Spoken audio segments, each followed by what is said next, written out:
जब अमर भी मरने से डरने लगे तो समझ लो सामने हनुमान खड़े हैं।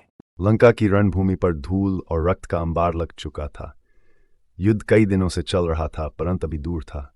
जब रावण ने समझ लिया कि उसकी पराजय निश्चित है, तो उसने अंतिम और भयानक आदेश दिया। रावण ने 1000 अमर राक्षसों को रणभूमि में भेजने का आदेश दिया, ऐसे राक्षस जिन्हें मृत्यु भी नहीं छू सकती थी।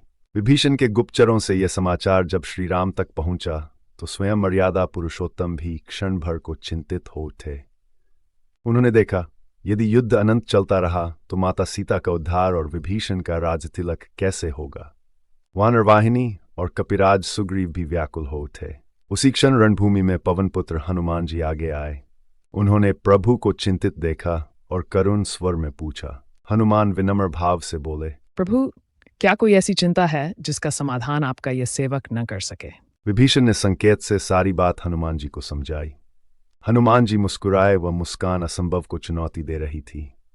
हनुमान दृढ़ स्वर में बोले, असंभव को संभव बना देना और संभव को असंभव कर देना, इसी का नाम हनुमान है प्रभु।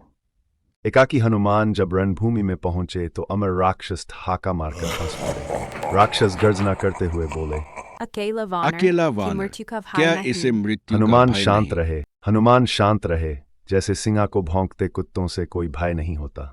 अगले ही क्षण पवन पुत्र का पराक्रम फूट पड़ा। एक एक कर अमर राक्षस रणभूमि में गिरने लगे। जब उन्होंने एक साथ आक्रमण किया तो हनुमान जी ने अपनी पूंछ घुमा दी।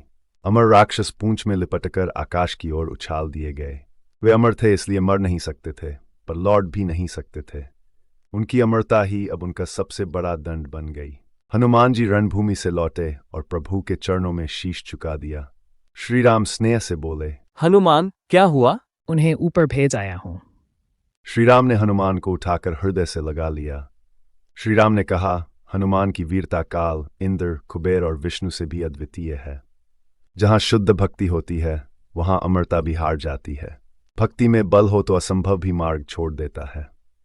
अगर भक्ति और पराक्रम की ऐसी कथाएं दिल को छू जाती है तो इस कथा को यही मत छोड़िए, इसे आगे बढ़ाइए।